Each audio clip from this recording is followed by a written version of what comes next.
Boa noite a todos. Boa noite.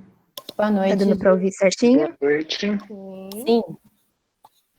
Agradecemos o interesse e a participação de todos vocês. Agradecemos também aos nossos convidados, o Edson e a Ana Carolina, por terem nos presenteado com essa aula e por terem aceitado o convite.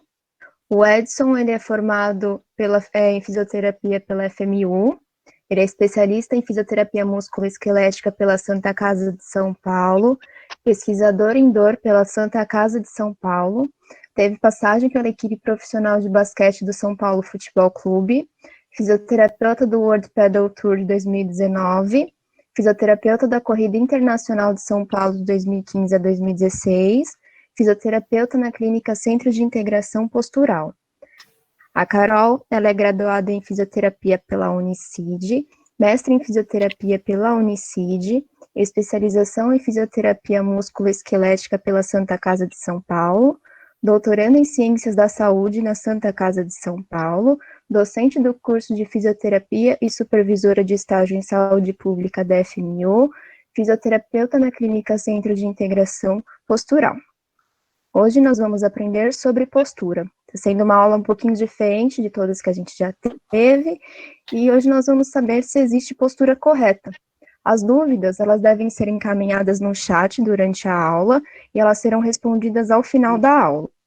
Pedimos para que vocês mantenham o microfone e câmera desligada para o melhor andamento da aula, com exceção dos professores. Papel e caneta em mãos, e boa aula a todos. Obrigada, Gi.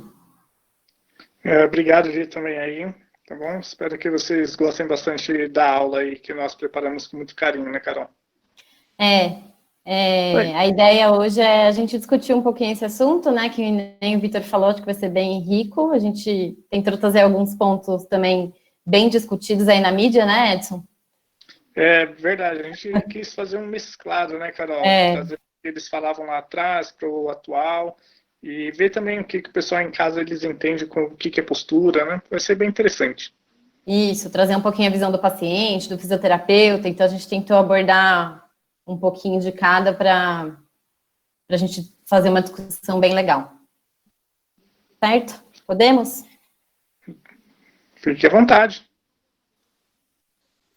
Então, gente, vamos lá, né? Para a gente começar a discutir um pouquinho, o que a gente tem de definição de postura, né? O que quando a gente vai pesquisar e tentar falar um pouquinho sobre postura, o que a gente encontra, né, de definições? Então, essa primeira que está em inglês é um MEST, na verdade, da PubMed, que, né, para a gente pesquisar sobre postura, na hora que a gente coloca lá nos MEST Terms, é essa definição que ele dá, né? Então, seria a posição, né, do nosso corpo, né, com relação desde coluna até membro inferior. E aí existem, né, se a gente for procurar, existem algumas outras definições em livros também, mas sempre relacionado a, né, pensando mais na coluna, alinhamento de ombro, pensando num alinhamento de coluna com membros inferiores, e aí essa é a postura mais geral do corpo, né, mas aí também a gente ouve muito falar em posição de sentar, posição de pé, posição para dormir, né. Então, a postura, ela seria mais esses alinhamentos do corpo como um todo, mas também, né, a gente ouve muito sobre qual seria a postura correta para sentar, a postura correta de dormir, a postura do corredor, enfim, né? Aí esse termo abrange até outros tópicos aí, né, Edson? Exatamente, né? A ideia é a gente entender, primeiramente, o que é postura, né? Para depois a gente conseguir discutir se isso daí é benéfico ou não, né? Se o nosso corpo se adapta ou não, se isso daí é ocasionado com dor ou não. Isso daí vai ser importante para a gente poder ter uma ideia melhor, né? De como que isso daí surgiu. Porque a gente fala de um jargão, né? Eu acho que todo mundo já ouviu falar, né? Fisioterapeutas sempre comentar, olha, cuidado na hora de sentar, cuidado na hora de levantar. Médicos, né, que gostam muito também dessa ideia de, olha, cuidado com o sobrepeso, né, na hora que você vai sentar, na hora que você vai pegar uma caixa, existe um jeito. E como que a mídia também, ela trabalha muito em cima desse processo, né, ele é meio que midiático, é como se fosse uma coisa que já vem de gerações, né? É que nem aquele negócio que depois eu acho que vai ter até na liga, que as pessoas falam assim, antes de correr ou de fazer alguma atividade, você tem que alongar, né? E aí a gente vê que não é tão bem assim, né, Carol?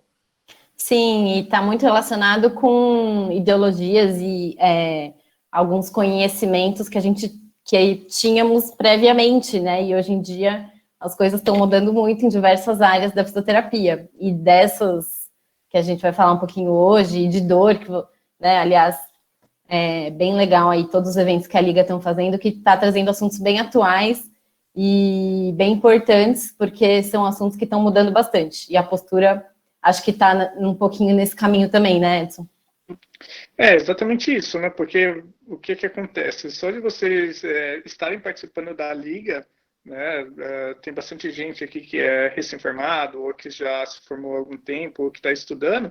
Nossa, vocês já estão na frente aí de muita gente aí que, né, às vezes nem ouviu, nem estudou postura, né, posturologia na faculdade, mas que acaba repetindo alguma coisa que falaram para ele. Ele não tem esse cuidado de buscar informação. Então, só de vocês estarem aqui hoje, nossa, vocês já estão na frente aí de muita gente. Perfeito.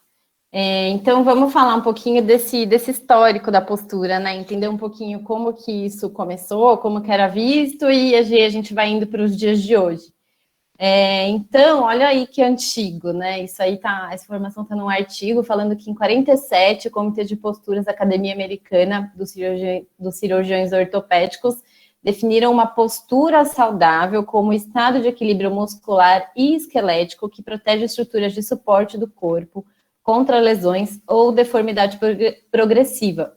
Eles também definiram que uma má postura seria uma relação defeituosa de várias partes do corpo que produzem maior tensão nas estruturas de suporte.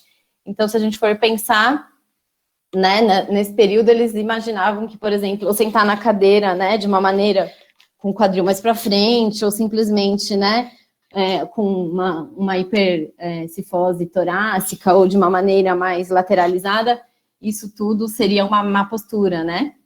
E aí também em 52, né, Kendall, ele falava que uma postura correta deveria ser relacionada com uma pelve neutra, uma ligeira lordose lombar, uma leve cifose torácica e uma cabeça centralizada, né, equilibrada, nem para frente, nem para trás, nem para um lado, nem para o outro. E aí vem essa visão, então, de alinhamento, né? Antigamente também, né, desse panorama histórico, falava-se do centro de gravidade, né, de achar um equilíbrio corporal, né, pensando em distribuir melhor as cargas, e esse alinhamento, então, que a gente já falou um pouquinho, pensando principalmente de tronco, então, coluna vertebral como um todo, e membros inferiores. Aliás, a gente aprendeu bastante assim, né, Edson, ainda. Com certeza, né? Eu acho que todo mundo, né, na parte da faculdade já veio com essa ideia, né? Porque, por Sim. exemplo, a gente está falando de 1947, cara, é muito tempo. Então, Sim. Desde aquela época, as pessoas já vêm com antigo. essa crença que se você sentar do jeito errado, olha a sua postura. E se a gente for parar bem, né? Carol, pensando agora, né? Ele tem uma certa lógica, né? Porque já pensou, se você senta desse jeito, as pessoas pensam em a sobrecarga que você tem na musculatura, né? Posterior, da cervical, o disco, né? O que acontece? Em 1947, a gente não tinha hoje o tanto de informação que nós temos hoje, né, falando sobre sobrecarga que a gente tem em cima de tecido, quanto que o ligamento ele consegue estabilizar, quais são os estabilizadores dinâmicos, estáticos, né, quanto será que quanto que o nosso disco, né, vertebral ele consegue suportar de carga. Então, isso daí, se a gente for ver, é recente isso daí, né? E só que a gente ainda fala de coisas de 1947, cara. Olha como, não é verdade? Pois para falar a verdade, eu nem imaginava que era tão antigo assim esse conceito, né?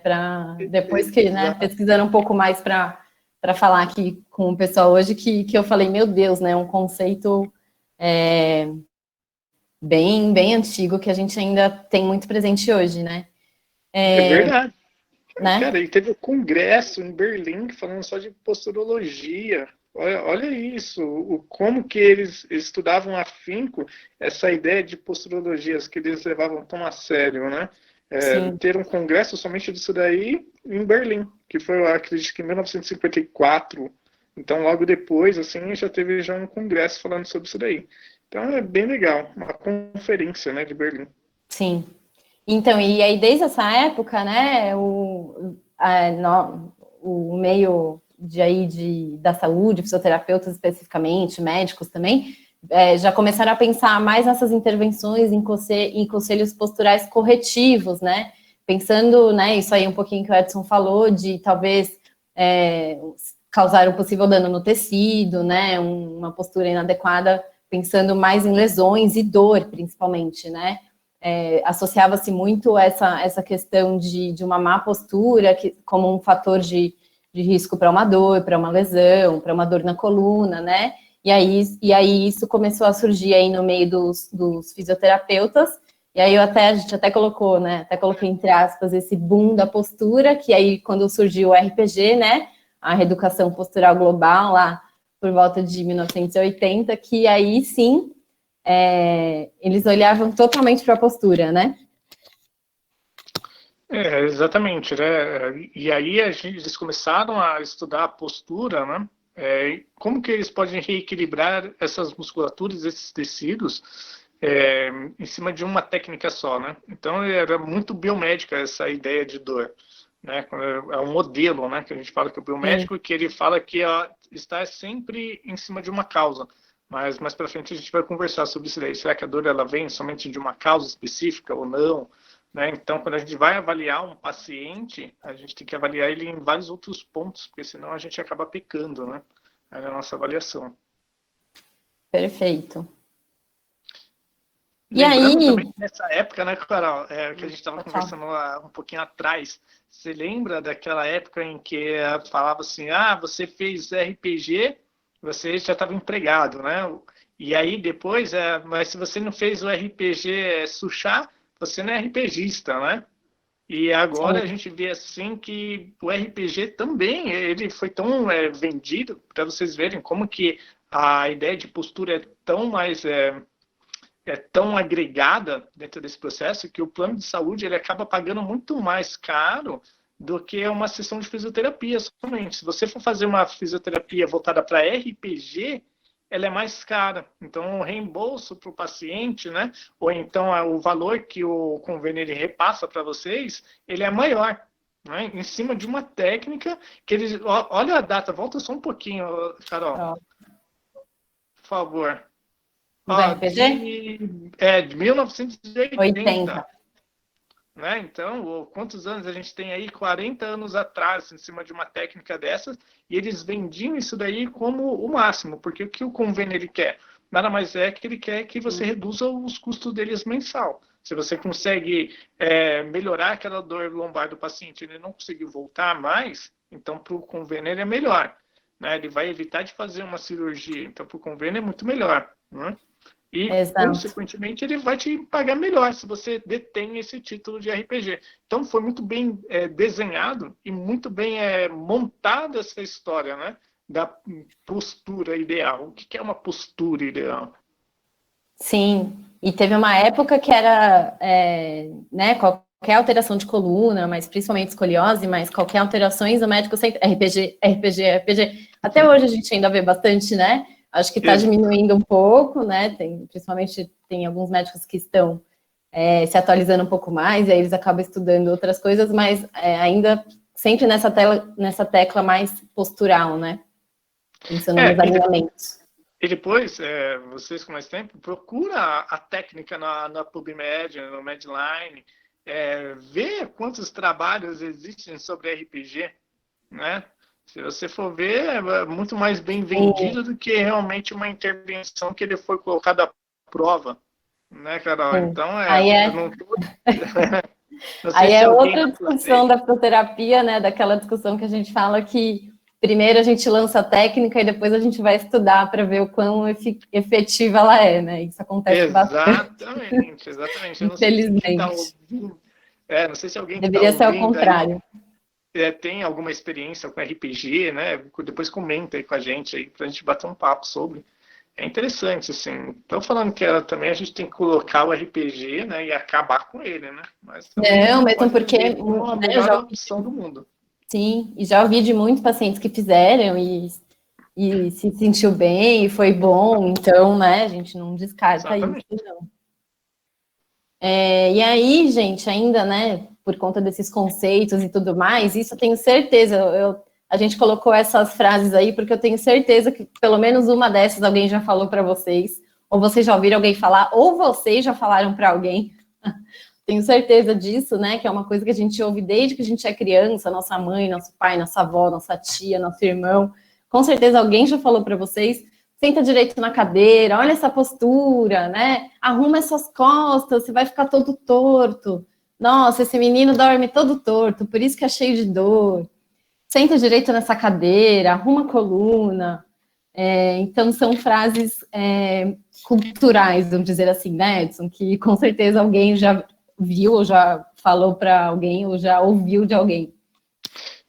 E você falou que uma coisa bem interessante, né, que é cultural, é uma coisa que a avó ouviu lá em 1940, 1950, que passou para sua mãe lá de 1970, que agora está passando para vocês de 1995, e se vocês não estivessem estudando hoje, provavelmente você ia falar para o seu paciente, e aí ele ia confirmar aquela ideia que ele tinha sobre postura, né?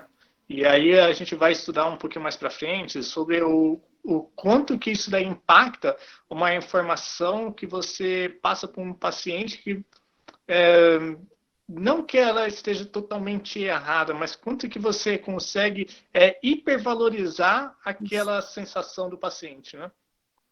Isso, perfeito.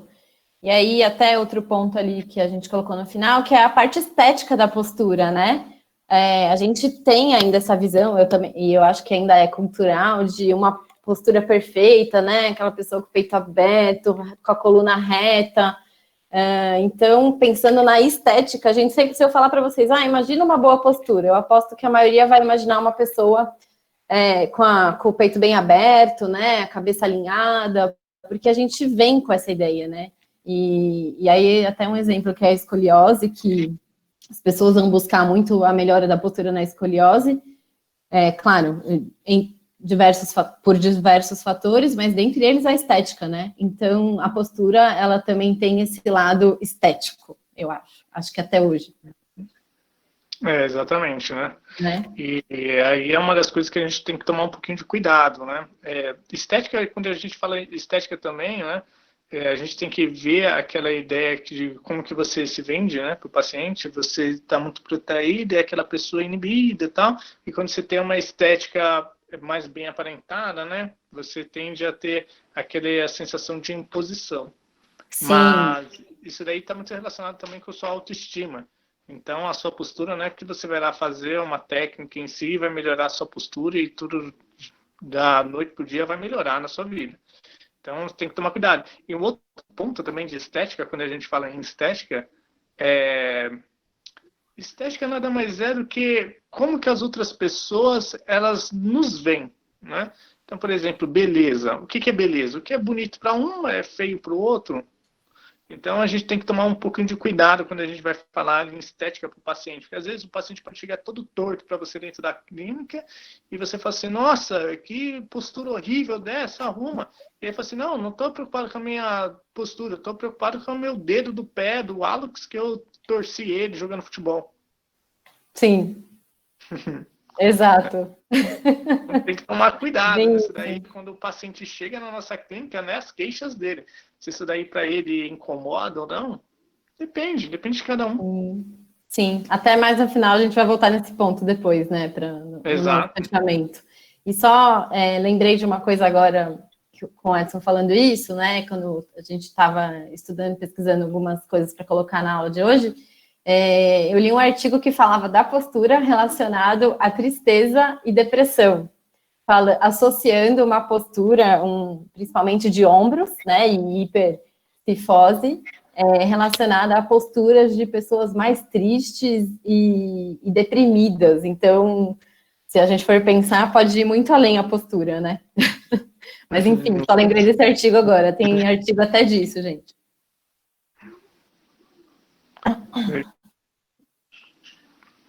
E aí, quer falar um pouquinho desse artigo, Edinho? Pô, esse artigo aí eu achei ele muito interessante, né, cara, que é do Sullivan, meu. Esse cara, ó, pra quem quer estudar aí sobre dor lombar, esses caras aí, Sullivan aí, eles são...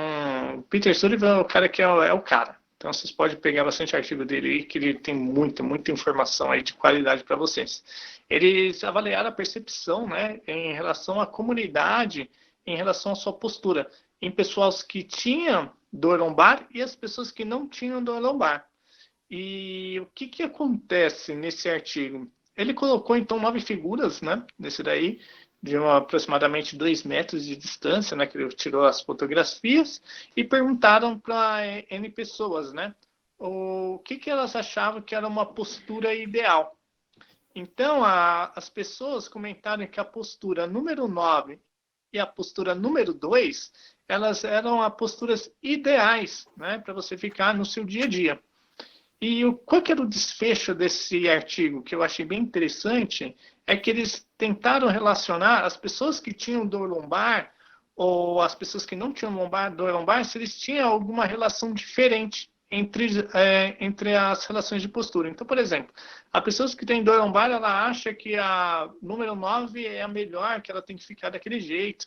E a pessoa que está sem dor lombar, ela acha que a 6 ela é a melhor opção. Um exemplo, tá? E, na verdade, eles viram que não. As duas pessoas, né, tanto com dor ou sem dor, eles têm a relação idêntica em relação ao seu sentar, o qual que é a posição ideal. Isso daí nos mostra, né, nesse artigo, o que é? Como que é enraizado na nossa cultura, como que eu tenho que sentar de uma forma adequada? Né? Quanto que isso daí ele foi colocado dentro da mídia, foi falado no dia a dia, que o seu médico ele chegou e ele te confirmou que se sentando da forma incorreta está sobrecarregando outras estruturas. E ele te mostrou que o número 9 e o número 2, ela é ideal, ela é a perfeita para você. Então, eles colocaram isso daí dentro da cabeça da maioria das populações, que você tem que sentar no seu dia a dia desse jeito. Então, se você está com dor lombar, senta do jeito 9 porque você está com sobrecarga em algum lugar. Aí o outro fala assim, não, o jeito 2, quando eu fico mais ereto, ele tem uma melhora. Então, uma relação assim. E as pessoas também que elas não têm dor, elas acham, não, o jeito 9 é o jeito ideal. Né, Carol? E depois eles se correlacionaram, né, com outros artigos aí que a gente vai comentar um pouquinho mais para frente. Sim. E aposto que se eu falar para todo mundo, eu quero que vocês assistam uma aula inteira na postura 9. Quantos vão conseguir? Exatamente. A minha, eu acho que é 0. Acho que 0 pessoas, né? Que a gente vai discutir isso um pouquinho mais para frente. Então já vão, né, pensando um pouquinho nisso, né? Com relação a essas posturas aí sentadas também, né, Edson? Exatamente. E aí, gente, aqui é uma visão mais paciente, né? Nós, como paciente ou o nosso paciente, né?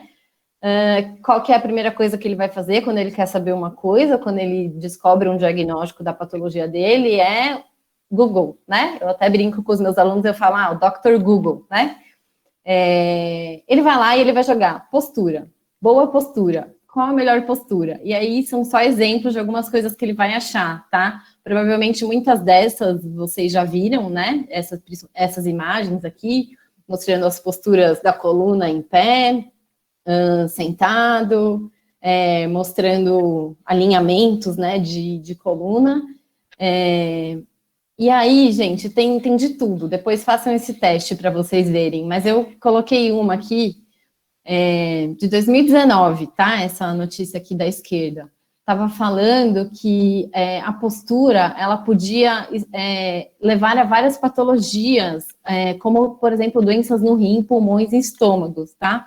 Aí, imagina, seu paciente joga lá, má postura, né? Ou, sei lá, postura, ele vai ler essa notícia, ele vai falar, meu Deus, mas a minha postura é péssima, eu fico o tempo todo trabalhando no computador, toda hora eu estou sentado mais no meu quadril, outra hora eu estou com a perna mais cruzada, outra hora eu estou mais debruçado. Meu Deus, eu vou começar a afetar os meus rins, meus pulmões, meu estômago. Então, aqui é só um exemplo, mas o nosso paciente, ele vai ler essa série de informações, né, Edson? Exatamente. A primeira coisa que ele é no Google, né? Isso aí é um artigo, né? Que até o Léo Costa, que é lá da Unicid, professor do doutorando lá, ele comentou sobre um trabalho que saiu falando sobre as pessoas que vão buscar informações sobre o Covid, né? Diretamente no YouTube. E eles repararam que as que tinham mais visualizações, né? Seriam aquelas que não tinham nenhum conteúdo científico.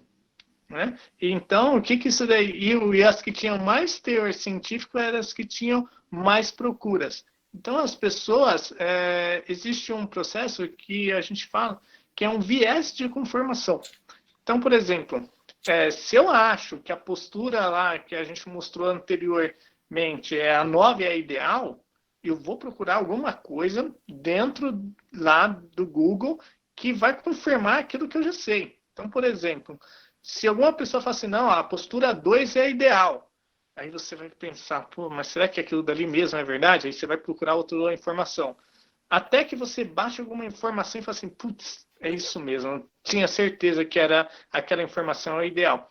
Então, as pessoas gostam de ver a catastrofização, né, de todo o processo, gostam de ter esse viés de confirmação. Então, aquilo que vai de desencontro, né, essas informações que já é uma crença popular, é muito mais difícil da gente quebrar essa informação dele. Então, se a gente falar para ele, não, a posição 1 é adequada, até conseguir explicar isso daí para o paciente, a gente fala que você vai ter que ter uma aliança terapêutica com esse cara. Você vai ter que ter o quê? Uma empatia, você vai ter que ganhar a confiança dele e explicando devagar até que ele entenda. Isso daí é o que a gente chama de educação em dor, né? Faz parte, né, Carol? Isso. Educação do paciente, eu ia falar exatamente isso. E aí a gente entra será, né? Efeito nocebo? Quanto que isso vai ser benéfico para o meu paciente, né? Exatamente. Pode explicar aí, Carol, o efeito nocebo, placebo para a gente? Efeito nocebo, bom, acho que a maioria aqui, acho que estava nas aulas das outras semanas, né, que foram, aliás, com um dos, né, os pesquisadores que vieram falar para vocês, são super referência, então provavelmente vocês lembram, mas só para lembrar, e quem foi meu aluno também já sabe, com certeza, porque eu sempre falo, esse efeito nocebo está relacionado com qualquer coisa que o paciente veja ou ouça, e que gere um efeito negativo, né, com relação àquela crença dele ou à dor dele. Então, por exemplo, seria o meu paciente pesquisar sobre postura na internet, ler que uma má postura pode gerar uma dor no rim, sei lá, e aí ele falar, meu Deus, então essa dor que eu tô sentindo pode estar relacionada com a minha má postura, né? Ou então aquele exemplo clássico que eu dou às vezes nas aulas do médico olhar lá o exame do paciente e falar, nossa, mas esse seu raio-x de coluna tá horrível, essa sua coluna, não sei como você tá de pé com essa coluna ainda, né? Tá cheio de bico de papagaio, nossa, você parece uma coluna de uma pessoa de 80 anos. A pessoa talvez estivesse com uma dor 2. Depois que o médico falou isso, a dor dela vai para 8, sabe? Então, é esse efeito negativo que é gerado no nosso paciente quando ele lê ou ouve alguma informação desse tipo. E isso acontece bastante com pessoas e pacientes com dores crônicas, né? Principalmente as dores de coluna mesmo, lombar. A gente vê bastante isso, né? Isso daí é verdade. Quando o paciente ele já vem com essa crença dele para a clínica, né? Que alguém falou para ele, nossa, essa dor, essa cirurgia, se você não fizer a cirurgia, nunca mais você vai andar. Nossa, isso daí acaba com o paciente, né? Então ele acredita daquilo dali de tão forma que aquilo dali vira uma verdade para ele. Por exemplo, tem um artigo que saiu, né, faz um tempo já, que eles pegaram um creme normal, esses do dia a dia, o mesmo, só mudou o pote e passou nos 2 braços do paciente. Mas o pote, ele falou assim, o azul, ele falou assim que aquilo dali ia ser analgésico, e no outro ele falou assim que ia exacerbar a dor dele. E aí eles mediram, né, o mesmo parâmetro, né, tanto direito como esquerdo, e aqueles que eles comentaram que o creme ia sentir mais dor, o paciente ele acabou sentindo mais desconforto por conta daquilo lá. Então, ele acaba gerando o quê? Um viés de confirmação dentro desse paciente. Então, ele vai ficar lá, putz, vai doer mais, e isso daí vai ocasionar um maior desconforto nele também. Sim. E já o placebo, né, Carol? O placebo é um pouquinho ao pode falar. contrário, só para o pessoal já finalizar. O placebo, por exemplo, eu dou uma pílula para o paciente e falo lá que aquela pílula é a melhor do mundo, né? Que ele nunca mais vai sentir dor. E aquela pílula nada mais é do que uma farinha. Açúcar. E aí a tendência é que esse cara ele vai ter uma melhora, que a gente chama dentro dos artigos de chão, né? Então, quando a gente vai testar, né, algum medicamento, alguma coisa, alguma intervenção, se tem a possibilidade da gente fazer a associação com placebo, ele é uma boa ideia. Perfeito. E aí, provavelmente muitos de vocês viram essa imagem, ficou famosa, né, Edson? Teve uma super discussão em cima dela, um monte de gente que quando viu falou, meu Deus, né, então eu sentar em cima da minha carteira vai gerar uma escoliose, né? É isso que essa imagem está mostrando pra gente, né? Uhum. Pessoa sentada isso daí, né? sobre a carteira. Sobre a carteira. Isso. E assim, não levando em consideração nenhum outro tecido, né? O que a gente tem ali na coluna são só as nossas vértebras. Mas tudo bem. E aí, novamente, o quanto que isso vai gerar de benefício meu paciente ver e ouvir, né, uma informação dessa, sendo que, assim, sem base nenhuma, né, científica, falando, né, Edson? Exatamente. Isso daí é um exemplo clássico, né? O cara ele não testou nada, ele levantou uma hipótese e jogou lá como se fosse uma verdade absoluta. E, Sim. na verdade, quando a gente vai ver, isso daí não tem relação nenhuma. Ele tirou da ideia dele, né? Que isso daí seria que aconteceria toda essa tragédia dentro da coluna do paciente e que isso daí seria uma causa de dor no paciente. Só que se a gente for pensar, quantos anos atrás que a maioria dos homens usam a carteira no bolso de trás, né? Será que todos têm dor? Sim. Então, uma das coisas assim, que a gente tem que, às vezes, parar e analisar, né, Carol? E a gente é um agente modificador. Então, a gente tem que ter essa informação, a gente tem que ter esse senso crítico para poder o quê? Pegar essas informações, peneirar ela, né, e ver o que é bom a gente retém e o que é ruim a gente exclui e passa para o paciente aquilo que tem hoje de melhor e mais atual dentro da ciência. Isso, e sem contar também a questão da própria escoliose, né, da patologia, que quantas pessoas têm a escoliose e não tem dor nenhuma, né? Então, é uma coisa bem relativa.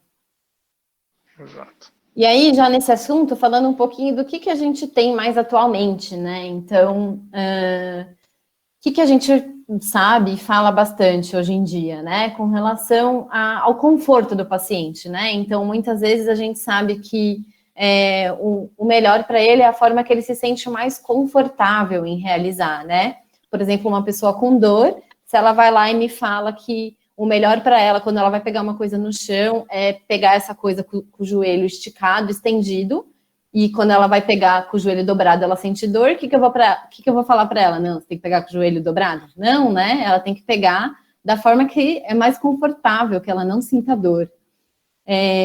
Hoje em dia também a gente sabe da importância de se manter ativo, né? Então, das pessoas mais ativas e não sedentárias, falando mais dessas questões de dores, né, como um todo.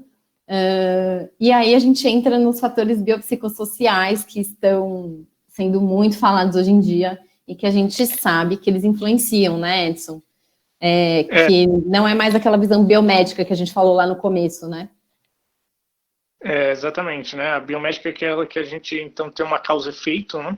E a biopsicossocial, a gente abre um pouquinho mais esse leque, né? Onde o bio, ele está relacionado a tecido, o psico, ele está em relação a psicológico, né? E o social é a sua vida, né? A sua vida familiar, elas estão todas emaranhadas dentro de um paciente e que uma pode se sobrepor à outra, né? E fazer uma avaliação detalhada desse paciente é a única forma que a gente tem para descobrir qual que é a relação direta que tanto bio ou psicossocial está atrapalhando para ele ter um exacerbamento dessa dor. Então, uma das coisas que a gente tem que tomar um pouco de cuidado quando a gente vai fazer essa avaliação. Lembrando que durante o seu tratamento, esse paciente que, por exemplo, ele era muito mais relacionado ao psíquico dele, ele pode mudar, né, Carol? Ele pode ir mais para o social. Então, a avaliação constante sempre vai ser necessária. Sim, porque esses 3 pontos, eles devem ficar em equilíbrio, né? E se um deles não está, não necessariamente é esse que vai ficar sempre, né? Isso pode ir variando, né, dentro do mesmo indivíduo. Então, esse ponto que você falou é bem interessante. E aí, isso está dentro, né, dos novos conceitos relacionados que dor é diferente de lesão textual, né? Hoje em dia, a gente já sabe que não necessariamente uma pessoa tem dor, o tecido, né, alguma parte do corpo dela, do biológico, está lesionado. Então, a gente já quebra aquele conceito lá de antigamente, que se eu tiver uma má postura e eu lesionar um tecido, eu vou ter dor, né? Então, aí já é uma quebra aí relacionada um pouco a essa parte de relação de postura e dor. Eu sempre gosto de, quando eu dou uma aula, né, que eu comento sobre dor é diferente de lesão, eu pergunto para as pessoas assim, você já se machucou e você não sentiu dor? Né? Então, acho que bastante gente aí que está nos ouvindo já teve alguma experiência ou já ouviu alguém com uma experiência dessa que ele se machucou e não sentiu dor nenhuma, sem nenhum desconforto. E cortar pegar um papel e corta o dedo com um papel, cara, aquilo dali é uma dor que, meu Deus do céu, aquilo dali parece que vai amputar o seu dedo. Cara. É verdade, é bem assim. Então, e a gente... Pode falar. Não, essa é a relação que eu ia falar. E o outro tópico que está ali que a gente ia comentar é com relação também, pensando mais em posturas de trabalho, né? Que se falam muito também da postura, da parte da ergonomia, da postura adequada no trabalho. A gente também hoje sabe, tem muitos estudos mostrando, principalmente mostrando essa parte aí, levando em consideração essa parte do biopsicossocial, o quanto que o ambiente de trabalho influencia.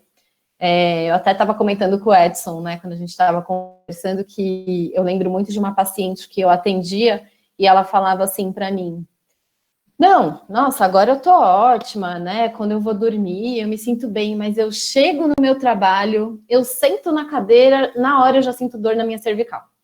Aí trava tudo, aí eu não consigo me mexer direito, aí eu venho aqui na fisioterapia, eu melhoro, eu durmo melhor, aí no dia seguinte, a mesma coisa.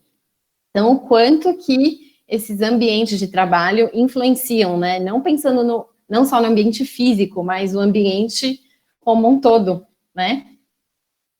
E lembrando que essas dores, elas são reais, tá? Às vezes a pessoa fala assim, não, é porque a pessoa não gosta de trabalhar, né? E aí cai lá dentro do biopsicossocial, cara. Que essa pessoa, muitas das vezes, ela é julgada, as pessoas não acreditam muito no que ela tem até mesmo um problema familiar, né? E às vezes, por conta dessa pressão do trabalho, algumas coisas, e essas dores também estão influenciando ela. Então, umas pessoas que às vezes ela acaba até ficando deprimidas, né? E aí entra aquela questão, será que a depressão vem antes da dor, ou a dor vem depois da depressão? A gente ainda não sabe, né? Aquele ciclo, né? Exatamente. Forma-se um ciclo. Exatamente. Claro, pode terminar. Não, você vai falar isso, que isso forma-se um ciclo e aí a pessoa fica nessa e a gente precisa, né? A gente que está mais ali com o paciente, a gente precisa ajudar ela a sair desse ciclo, né? Identificar o que dentro ali desse ciclo dela eu posso dar como um gatilho positivo, de uma mudança talvez de crença, de pensamento. Às vezes só uma educação em dor, né? Só às vezes eu orientar, explicar um pouquinho para ela, às vezes já pode fazer essa diferença, né, Edson? Às vezes tem paciente, cara, por incrível que pareça, tem paciente que às vezes ele entra dentro do consultório, só dele dizer, né, ele poder falar aquilo que ele sente, ele já melhora. Ele já melhora. né? Aquele cara que chegou com a dor 8, ele vai para 2,5, cara. Depois é só fazer uma liberação de quadrado lombar ali, fazer uma mobilização, o cara sai 0 dentro da sua clínica e você é o melhor cara do mundo. Aquele paciente. Mas ele só quer ser ouvido, cara. Exatamente isso. Acontece, né? Acontece, né? Com muita frequência. E aí, fazemos essa pergunta para vocês, né? Qual postura vocês acham que está correta? Depois da gente ter já falado um pouquinho sobre postura, né? Da gente já ter despertado alguns... Antes de você dar o próximo slide aí, vai mandando aqui nos comentários pra gente e a gente vai discutir um pouquinho aqui antes de vocês entrarem aí. Se alguém quiser ligar o microfone e falar também, fiquem à vontade. Isso, fica à Se é vontade. A1, A2 ou A3. E aí, né, Carol, justifica também, olha só, ela está estudando essa menina, né, ou então está trabalhando, e aí a gente levanta uma outra questão dentro disso daí, né? Será que aquela trabalho de ergonomia, né, que nós fazíamos muito, né, e até hoje a gente faz muito ainda dentro das empresas, está diretamente relacionado com dor? É uma ótima pergunta. Até que ponto, né? Até qual ponto, né? Será que a gente não está fazendo um efeito nocebo nesse cara? Será que a gente não está pegando ele e está falando para ele, não, olha, esse jeito que você está sentado é por isso que você está sentindo dor. Ou então, olha, fulano, você está sentando desse jeito, você vai sentir dor, hein? Cuidado, hein? E aí a gente vai aumentando esse efeito nocebo dele. E quantas das vezes você ainda faz uma carta, né, para o INSS para esse cara? Sim, sim. Posso dar uma palavrinha? Isso também é um problema da postura correta, pessoal? Porque a postura correta, ela é ruim pra gente, ela não responde nada pra gente, ela não ajuda a gente a olhar os nossos pacientes. Porque qualquer sistema de avaliação, qualquer sistema que nós possuímos para triagem dos nossos pacientes, ele tem um funcionamento diferente do que a gente acha do que é. Que é aquele negócio de pensamento determinístico, pensamento probabilístico.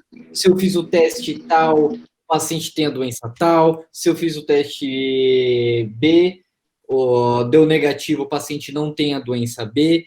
E a gente começa a ver que não é assim que funciona. A gente trabalha com valores de probabilidade, a gente trabalha com o que vai mudar o estado e a chance daquela pessoa no futuro. E hoje a gente está vendo que a má postura, ela não é uma ferramenta que a gente consegue prever ou consegue indicar uma melhora da dor nas costas. E é muito óbvio por que nunca vai dar certo. Vou fazer uma perguntinha para vocês, fácil e rápido, certo? 5 mais 5 é quanto? Não precisa responder no chat não, mas responde para dentro do coração de vocês. 5 mais 5 é 11? Não. 5 mais 5 é 9,5? Não. 5 mais 5 é 9,000000001? Também não. Vocês entendem quando a gente fica muito naquele pensamento determinístico do que sim e não? A nossa capacidade de avaliação fica muito limitada. Porque o verdadeiro, ele é tão raro e o negativo ou o errado, ele vai ter infinitas possibilidades. Isso não nos ajuda a identificar qual é o problema do paciente. A gente não tem que olhar tanto com uma visão de triagem. A gente também tem que olhar, como que a Ana Carolina comentou, às vezes é para confortar um pouquinho uma crença do paciente, para ele começar a perder aquele medo do movimento e começar a se expor aos poucos. Existem essas estratégias. Mas só queria dar essa palavrinha para vocês. Com vocês, Não, né? Perfeito. Boa, Vitinho. Não, perfeito. Obrigado pela participação. E, cara, muito bem colocado, né? Isso daí é o que eu tinha comentado com a Carol por volta das 20h30, antes da gente entrar, a gente estava conversando. E tem um amigo meu, cara, que ele falou assim, Edson, que horas é a sua aula, né? E aí eu falei para ele, mas por quê? Ele falou assim, então, eu tô para fazer um curso de postura, cara. de avaliação postural. O que você acha? Eu ainda não respondi para ele. Entendeu? E sabe qual que é o pior, Edson? Cara, o que você acha? Mas a minha pergunta era, eu ia perguntar para ele, você já pagou, cara? Você não pagou? A gente conversa, mas se você já pagou, você faz, depois você me conta, né? Sim. Vai que é um curso legal, às vezes ele não é embasado na melhor evidência científica possível, mas às vezes um bom curso... Tem alguma lógica, né? Ele te dá uma lógica. Mas sabe, ô Vitor, mas aí entra dentro dessa ideia que você falou. E eu estava até conversando com a Carol, que esse mesmo cara, ele falou assim, nossa, eu fiz um curso sobre avaliação funcional, que quando a gente agacha, a cabeça do bíceps, ele traciona a tíbia, faz uma rotação, e aí você tem um drop maior do pé, e eu fiquei imaginando, cara... Aí você rompeu o LCA. Exato, e aí eu fiquei imaginando, cara, mas então quer dizer que quem tem pé plano nunca vai poder agachar, meu? É verdade. É tipo os escoceses, tem um trabalho do Stuart McGill, que ele estuda a anatomia do quadril, de qual que é um dos melhores quadris, ou anatomia do quadril, para fazer um agachamento profundo com melhor qualidade. Ele viu que uns certos grupos de escoceses, eles tinham uma variação um pouco mínima da cabeça do fêmur, que é um pouco antivertida, fazendo com que ele aumente o agachamento até o final. Ele consegue manter aquela lordose neutra ou um pouquinho da lordose natural com agachamento profundo. Aí você fica pensando, pô, então quer dizer que se eu não tiver um quadril... Se não for escocês, eu tô fora. Se eu for japonês, cara, acabou. Eu sou retificada a minha lombar, né? Então, cara, então a gente tem que abrir uma clínica no Japão. Exato. E por coincidência, o japonês ele tem uma outra variação anatômica que faz com que ele tenha o impacto do quadril com menor chance do que um caucasiano. Olha só. Olha, tá vendo? Isso aí é tudo as broncas do Cláudio que eu não trazia, eu tinha que ficar estudando. Aí eu aprendi tudo. Os TPAs. Os TPAs.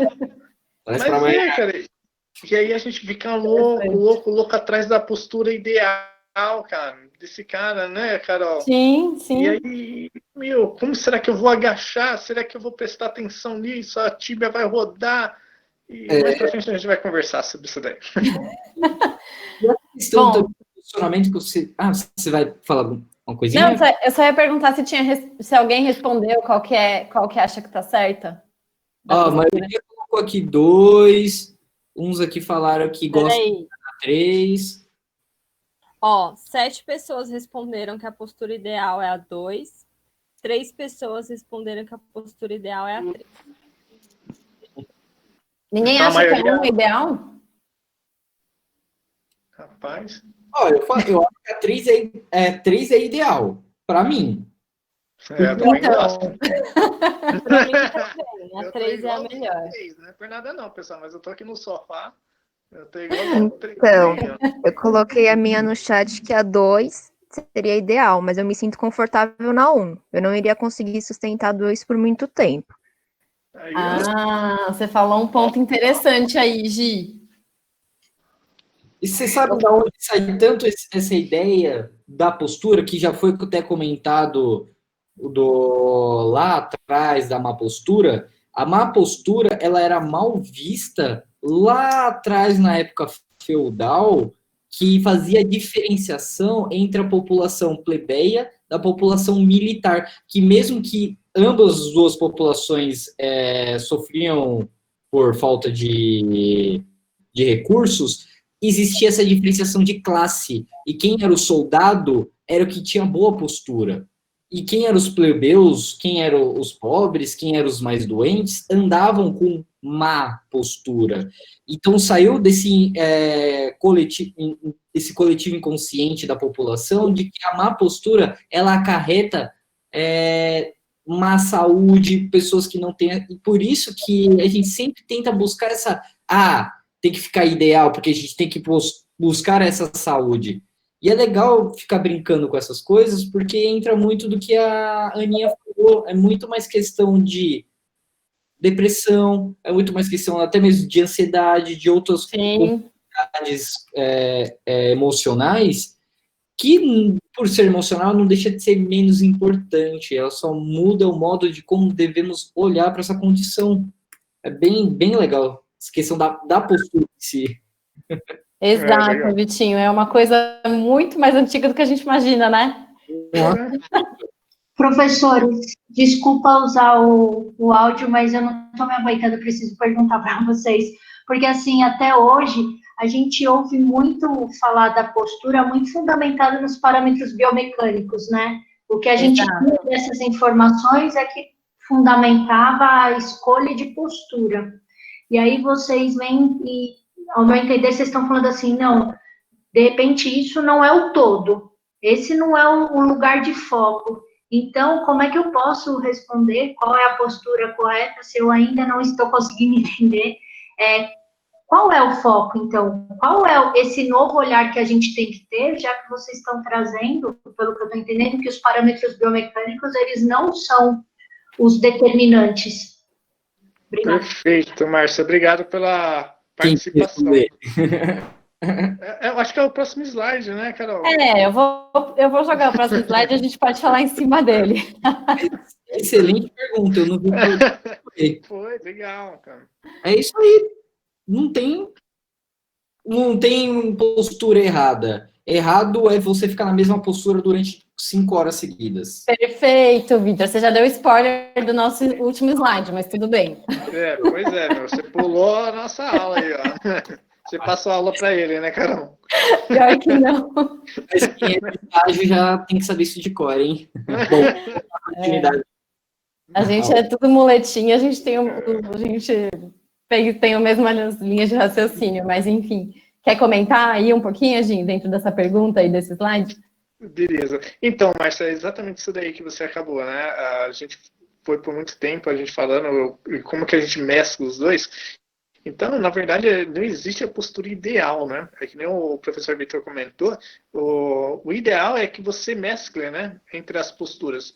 Não importa se você fica que nem a postura 1, depois você vai para a postura 3, se você vai para a postura 9, ou lembra daquelas 9 posturas que a gente colocou, não importa qual a postura que você está, né? O importante é que você se sinta confortável dentro da postura que você está. Porque o seu corpo, ele vai buscar sempre a homeostasia, ele vai sempre buscar o seu equilíbrio para você gastar menos energia possível dentro do seu conforto. Então, se você está ali dentro do 1, o seu corpo vai buscar ali algum ponto de equilíbrio que você vai ficar desconfortável. Então, não existe a ideia. Então, aquela ideia que a gente fala assim, mas se você ficar daquele jeito, a sua vértebra ali embaixo na 3 está muito retificada na lombar. Então, o que acontece? As estruturas lombares que tem ali, ele já vai ter ali um ponto de equilíbrio que ele vai ter força suficiente para estabilizar a sua coluna. Porque o grande outro mito que nós tínhamos era que a coluna ela é frágil. Na verdade, a coluna é a mais forte que a gente tem no corpo, né? A gente consegue, dentro de uma vértebra, dentro de um núcleo pulposo, aumentar 140 quilos. Né? Então, imagina, em um a gente consegue 140, imagina dissipando a energia em vários que você tem, axialmente falando.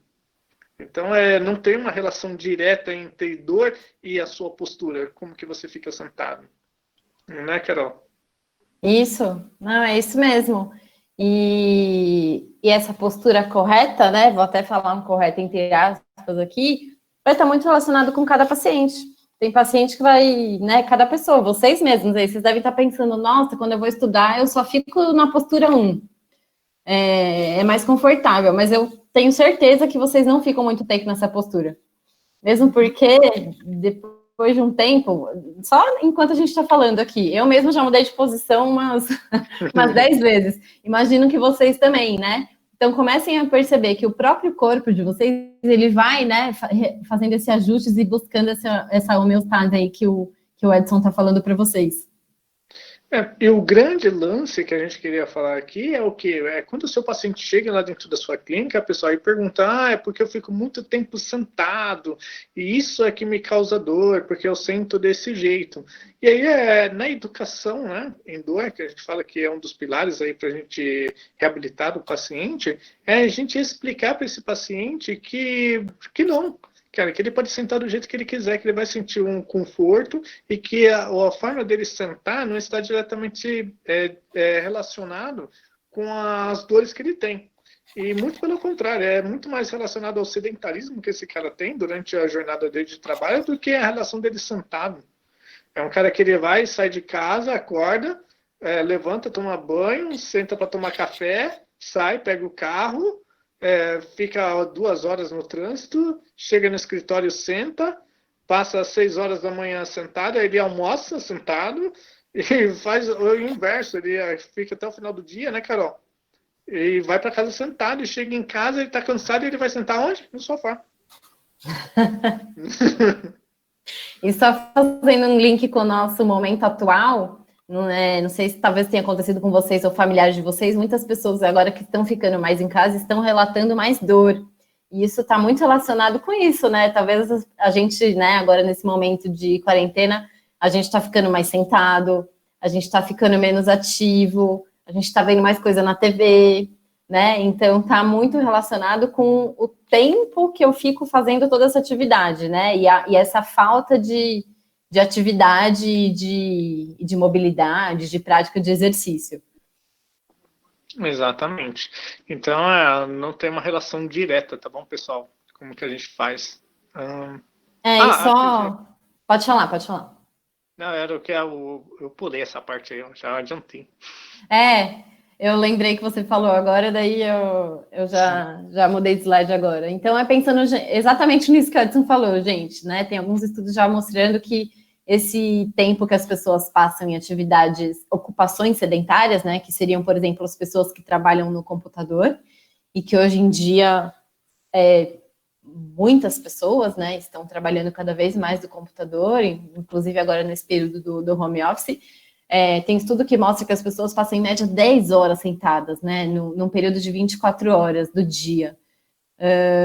Então é isso, né, pensando um pouquinho o quanto que o nosso corpo está preparado para essa desatividade, né, entre aspas, assim, né. Que nem o Edson falou, nossa coluna, ela é muito forte e ela foi feita para ter essa mobilidade, para aguentar movimentos e cargas, né, os discos e tudo mais. Então, o quanto que eu ficar muito tempo sentado vai ser bom para minha coluna, né? Pensando em todo esse contexto que a gente falou agora. Certo? Perfeito. Outra pergunta para vocês. Essa é polêmica também. Existe uma forma correta de a gente carregar peso? Vai mandando aí no chat aí pra gente. Pegar um peso do chão? Cara, e isso daí também, né? Se a gente for ver bem, desde quando eu era criança, né? A minha mãe falava, agacha, olha o joelho, não pega peso nem o 2, senão você vai se machucar. O certo é você pegar que nem o 1, né? E se a gente for ver bem dentro do Dr. Google da Carol, é o que a gente mais vê, né, Carol? Sim. E, na verdade, gente, essa questão de pegar o peso está muito mais relacionado com o quanto o seu corpo está preparado para carregar aquele peso. Porque, por exemplo, eu posso pegar uma caneta no chão.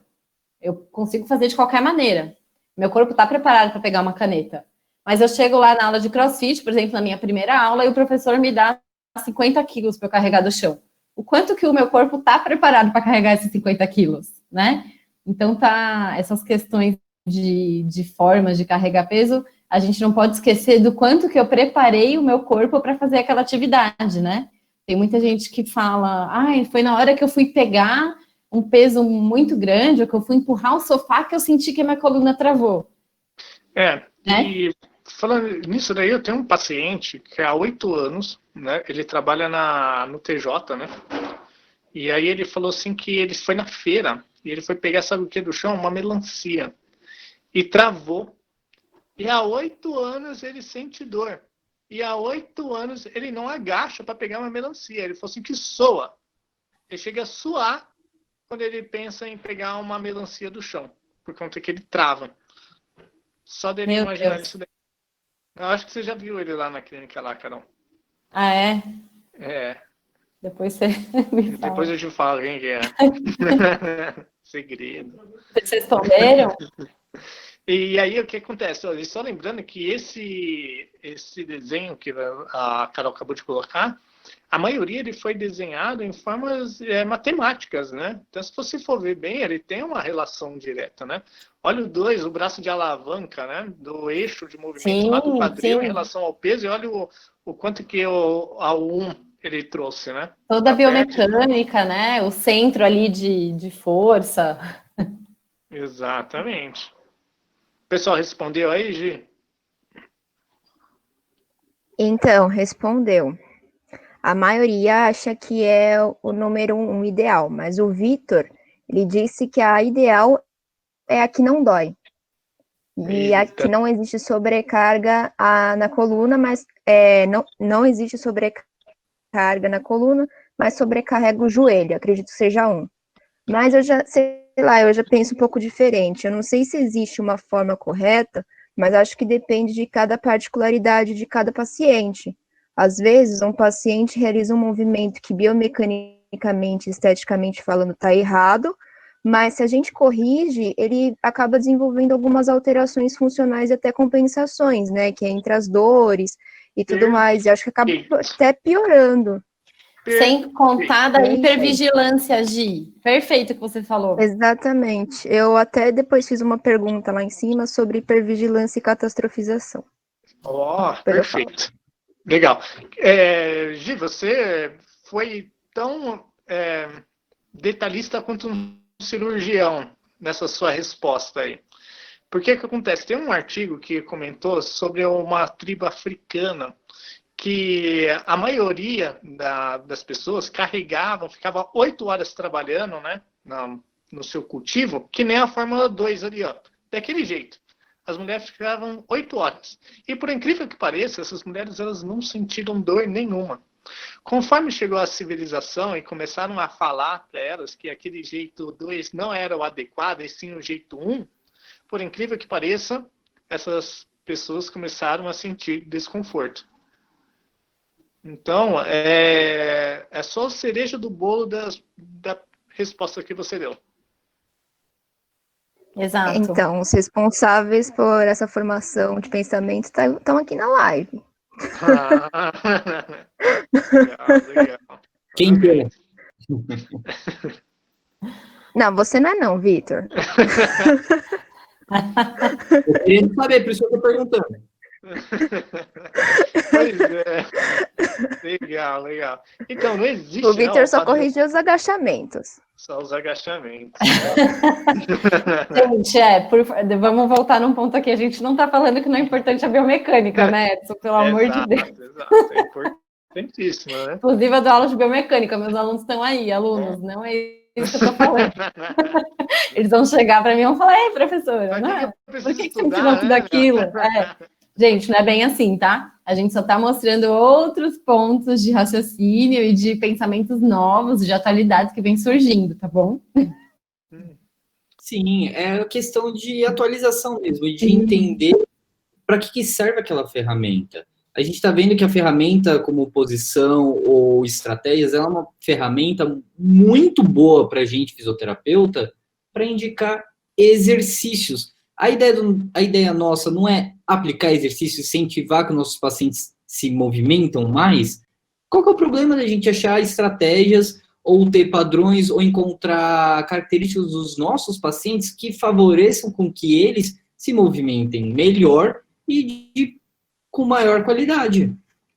Perfeito. Só que a gente não pode adotar aqui má postura porque a gente vê com o paciente, é aquele negócio do viés de confirmação que o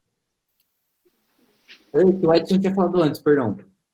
Sim. Se está vindo o paciente com dor nas costas para a nossa clínica e os nossos pacientes com dor nas costas estão no momento álgico, eles vão adotar posições álgicas, é lógico que eu vou ter uma interpretação dos pacientes que uma má posição levou ou está fazendo com que ele permaneça com essa dor nas costas. Mas não quer dizer que a gente modificar essa variável, essa característica de má postura antes da ocorrência da dor nas costas, quer dizer que ela vai aparecer. É só colocar essas nossas ferramentas nos seus devidos lugares, entender como que ela funciona, porque isso só tem a acrescentar durante a avaliação e o tratamento.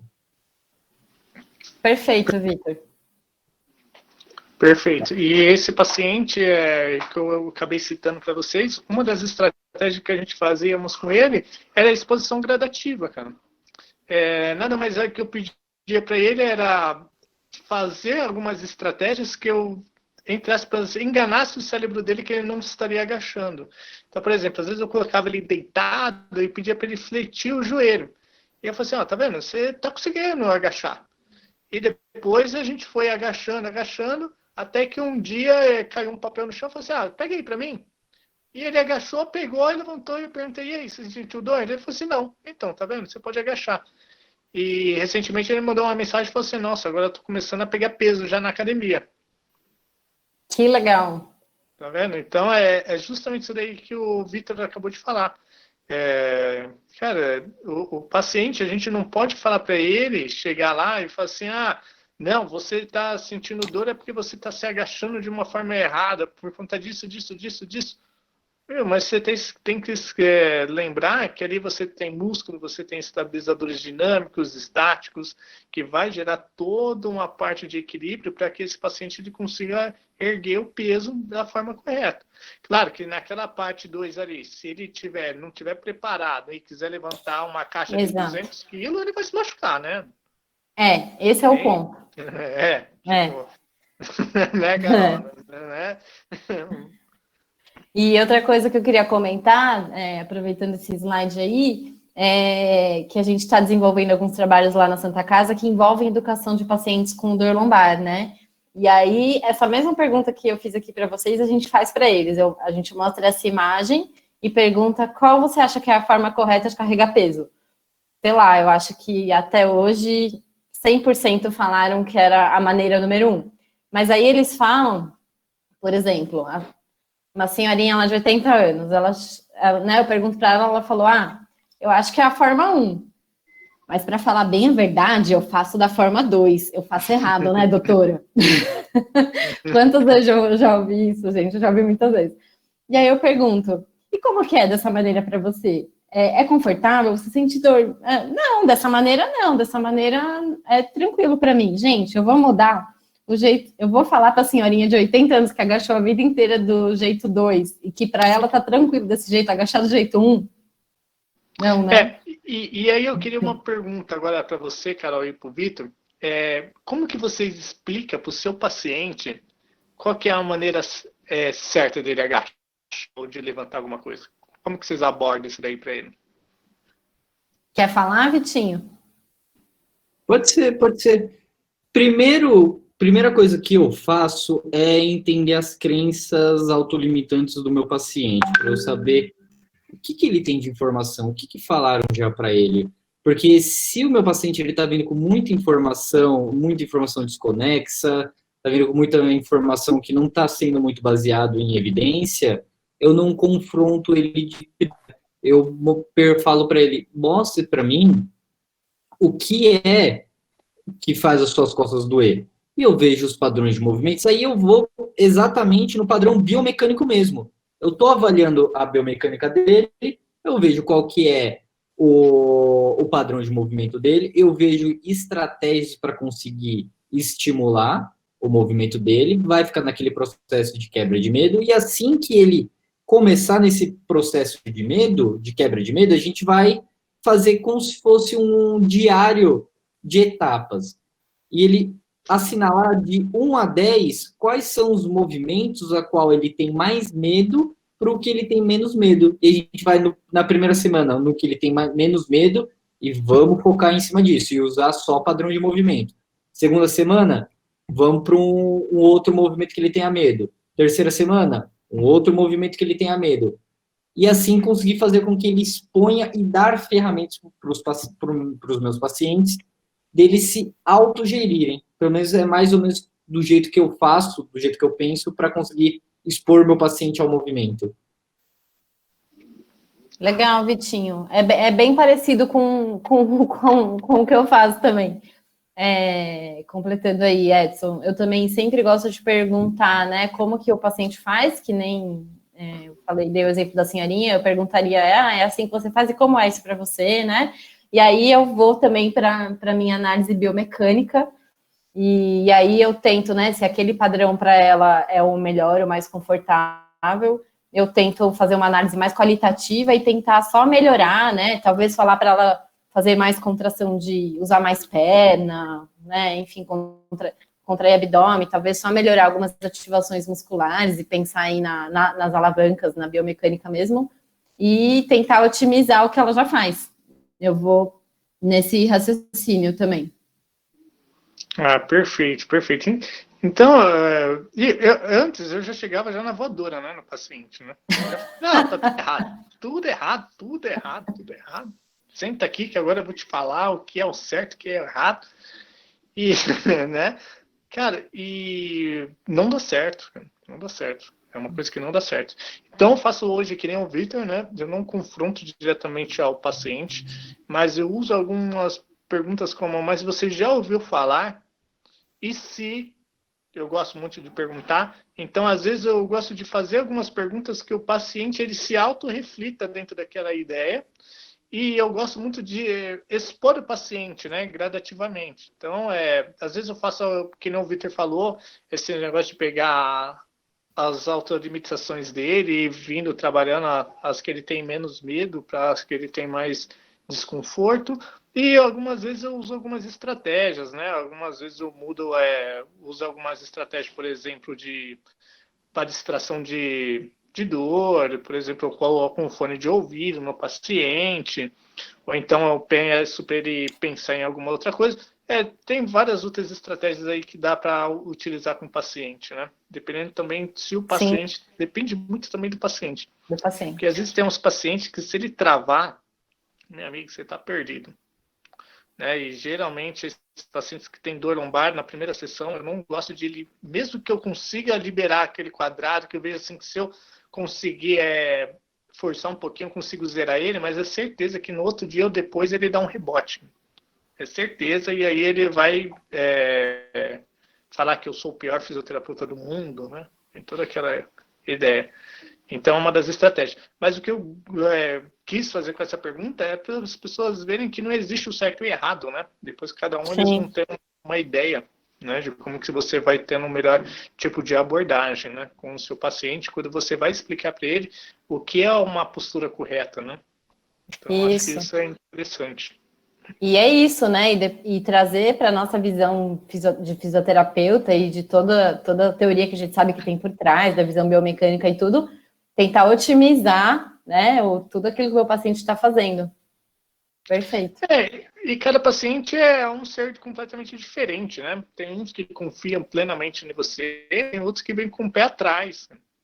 Também. E se você falar para ele que a 2 está certa, o cara ele vai embora da sua clínica, nunca mais ele volta e vai ser um detrator do seu trabalho.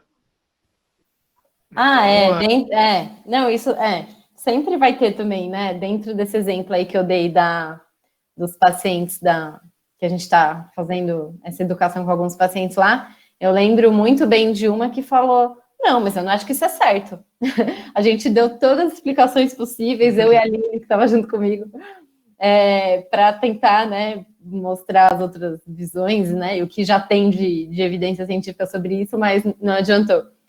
Então, tudo bem, né? Essa é a crença dela e tá tudo bem, ela vai continuar fazendo da maneira que ela acha mais certo e... Exatamente, porque a aliança Glória. terapêutica, né, faz toda a diferença aí na hora que você vai fazer um tratamento aí com o paciente, para ele ter um engajamento melhor, né? E por incrível que pareça, eu estava lendo esses dias um trabalho, Carol, que falava sobre uma diretriz, vou até mandar depois para você, para o Victor, que falava assim sobre o engajamento dos pacientes, né? Os pacientes que era menos propenso a fazer atividade física no seu dia a dia, ele é aquele cara que ele ia assumir a sua clínica, né? E é exatamente isso daí que a gente vê, né? Verdade. Eu não gosto de fisioterapia porque eu não gosto de fazer atividade. É aquele cara que ele quer ir na clínica para fazer choquinho. Mesmo que você fala para ele, não funciona. Não, mas eu quero fazer um choquinho. Só o tratamento passivo, né? Que é deitar lá na maca e... Acabou. Liberação miofascial, choquinho. Uhum. Perfeito. E mais mais uma pergunta, gente. Existe postura correta para dormir, né? Se eu fosse perguntar para vocês qual posição daí vocês dormem, né? Gente, né? A gente já ouviu o paciente falar que dorme de maneiras mais inusitadas, que nem tem algumas imagens aí. Dependendo do horário, eu tô no 3, depois vou pro 8. Depende se tá com calor, né? Se tá sonhando, se não tá. Se tá com frio. E excelente, viu, essa abordagem com postura, dor e posição para dormir. Basicamente as maiores reclamações dos nossos pacientes, principalmente pacientes com dor crônica, né? Sim. Nossa. Exatamente. Exato, é aquele que fala assim, não, eu comprei um rolo, como que é o nome daquele rolo? Cara, que ele põe debaixo do braço e da perna. Esqueci o nome. Mioflex, não, Não, é tipo um travesseiro, só que o negócio é gigante. E eu fico que eles falam que é cunha. Como que é tipo uma cunha, Gi, mas tem um nome. É tipo um rolinho, não é? Mas é um grandão. Esse daí mesmo. O travesseiro da NASA. Como que é? O travesseiro da NASA. Também. Esse é famoso. Também. Cara, e aí ele fala assim, nossa, mas eu não consigo dormir com aquele travesseiro. Eu falo assim, cara, eu também não consigo dormir com um negócio daquele. Não tem como. Não tem como, cara. É verdade, cara. Não tem como você dormir com um negócio daquele. Cara, primeiro que não o Vitor falou, depende do horário, eu gosto de dormir na posição 2, cara. Mas eu acordo, às vezes, se tiver uma noite meio fria, eu fico na posição 5. Fácil. Exato. Então não existe uma relação. Agora, o que tem uma relação direta que eu falo para o meu paciente é de perguntar, mas Edson, qual é a melhor posição para dormir? Eu falo assim, aquela posição que você tem uma noite de sono boa. Aquela que você vai dormir e vai sonhar. Porque a noite mal dormida, essa sim, ela vai interferir na sua relação em dor. Se você tiver uma noite intercortada, que você não entra no sono REM, você não dorme de uma forma que vai ser reparadora e, consequentemente, você vai ter no outro dia um desconforto maior. Então, não se importe como que você durma. Importa como que você dorme e durma bem. Perfeito, Edson. É exatamente esse ponto, né? Hoje em dia a gente já sabe o quão o sono é importante para pacientes com dores no geral e dores crônicas também. E eu vou dar um exemplo agora que eu já ouvi muitas vezes e com certeza já aconteceu com vocês que estão ouvindo aí. Falaram para vocês que o melhor é dormir de lado, né? Com um travesseiro entre as pernas e com a cabeça, né? Com a cervical alinhada aqui, nem para baixo nem para cima. Tá. Aí o paciente chega lá e fala, bom, então eu tento dormir desse jeito. Às vezes eu pergunto para o paciente, como é seu sono, como você dorme? Daí às vezes ele já vai me falando, né, da postura. Eu nem perguntei da postura, mas ele já vai me falando da postura. Na verdade, eu quero saber a qualidade do sono dele. Mas ele já vai falando, eu durmo de lado, com o travesseiro entre a perna e tal. Mas aí eu não consigo dormir nessa postura. Eu fico muito tempo para dormir assim. Aí muitas vezes eu vou lá e viro de barriga para baixo e durmo. Com certeza vocês já fizeram isso. Tentou dormir numa posição, aí foi lá e foi para a posição que você mais gosta e dormiu. Não é? Então tá muito relacionado com isso que o Edson falou, né, gente? E isso que o Vitor falou, né? A gente não vai ficar a noite inteira numa posição, né? A gente vai mudando de posição. Então, essa questão da postura correta para dormir, só se eu amarrar a pessoa e deixar ela naquela postura a noite inteira, né? Não dá. E aí eu já vou deixar aqui uma outra pergunta pro pessoal. Qual é o melhor colchão para dormir? Vai me respondendo aí, que daqui Essa a pouco a gente pergunta é boa vai também. comentar. Não é verdade? Eu acho que muita gente pergunta, doutor, e qual o melhor colchão para me dormir? Porque tem magnético, tem uns que é com bambu, tem outros que tem imã, não sei das quantas, tem outros que tem sal grosso, tem um monte, cara. Então, eu acho que é uma pergunta assim que muita gente pergunta, Sim. né? E como que vocês respondem isso daí? Legal. Normalmente eu respondo se tá cheio de coisa assim no colchão, eu falo assim, ó, tira que é isso que tá te dando dor, viu? É verdade. Boa, Vitor. Licença, pessoal, posso ser um pouco entrona aqui? Oi. Boa noite, meu nome é Flávia, eu sou daqui de Sergipe. Se eu não me engano, vocês são de São Paulo, né? Da região aí. Sim. Sim. É um prazer, estou acompanhando agora a Liga, parabéns pelos eventos.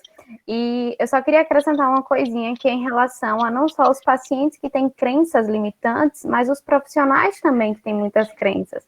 Tipo, eu estou vendo aqui pelo chat e ouvindo, e também eu estou estudando bastante sobre dor, sobre postura, sobre questão de dores crônicas e tal.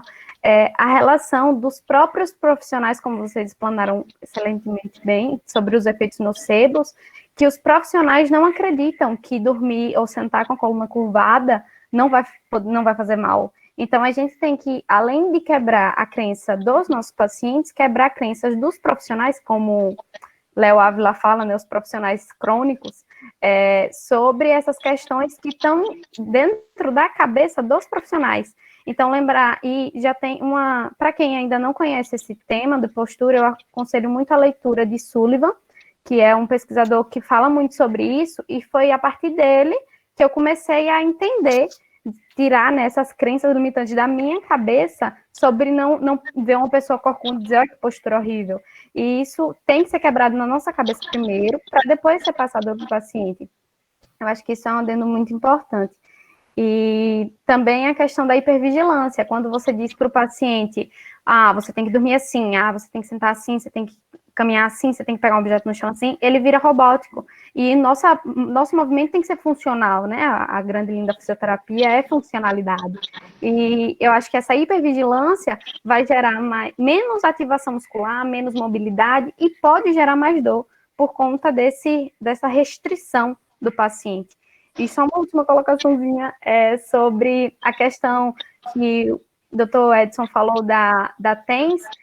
Uma coisa que a professora Josimara, que é professora daqui da UFES de Aracaju, ela fala bastante que é aqueles pacientes que têm esse pensamento fechado sobre as correntes, eles só querem aquilo porque é uma coisa passiva, adicionar o exercício junto com a TENS, porque já tem pesquisas comprovando que a TENS, ela e o exercício, tanto separados quanto juntos, são as duas únicas técnicas que diminuem a sensibilização central, que tem muita relação com a dor nociplástica, né? Então, você fazendo essa transição do paciente, eu vou continuar usando a TENS em você, mas vamos começar a fazer um movimento, mesmo que não seja na articulação que ele sinta dor, isso seria uma coisa bem legal, que está sendo estudada e é bem interessante. Muito obrigada pelo espaço e parabéns. Obrigado a você, Flávia, pela participação. Nossa, foi muito enriquecedora aí. Perfeito, Flávia. A gente tem um slide, não tem, Carol? Isso que eu ia falar. Inclusive, ela já deu outro spoiler dos nossos últimos slides. A gente já tem os resultados dos colchões. Já tem os resultados? Obrigada pela sua contribuição, Flávia. É perfeito isso que você falou. Parabéns, Flávia. Isso aí. E Flávia, só para dar uma complementada que você comentou, que é difícil pôr na cabeça dos profissionais esse entendimento mais contemporâneo sobre postura, sobre dor, sobre como deve enxergar o paciente. Nossa, é muito difícil. Até mesmo a gente, eu, a Aninha e o Edson, lá da Santa Casa, a gente veio muito de uma escola que educava muito biomecanicamente, era aquele biomédico puro. E para a gente quebrar essa crença, para a gente começar a pensar diferente, Demorou também um pouquinho. Teve aquele processo de angústia, de não estar gostando muito, de, meu Deus, isso aí está indo muito contra do que eu estou pensando. Mas é algo necessário e fundamental para qualquer profissional de saúde, de que se não está certo, não está errado, ou está errado mesmo, conseguimos comprovar, bola para frente, passa. O que acontece muito com os nossos fisioterapeutas, que eles acabam, não todos, é claro, né, fisioterapeutas, mas eles acabam virando terapeutas de uma intervenção só. Eles só vão, eles vão tentar adequar o paciente ao modelo dele, não o modelo dele ao paciente, o que seria correto. E às vezes o paciente, ele meio que vai querer sair, vai querer não, né, mas ele sai culpado que ele não está melhorando, porque às vezes ele não está se encaixando naquele modelo teórico. É bem complicado. A quebra de crença do profissional é muito mais difícil do que a quebra de crença do paciente. É bem mais limitante. Perfeito, Vitor. Eu ia até dar esse exemplo no final também, né?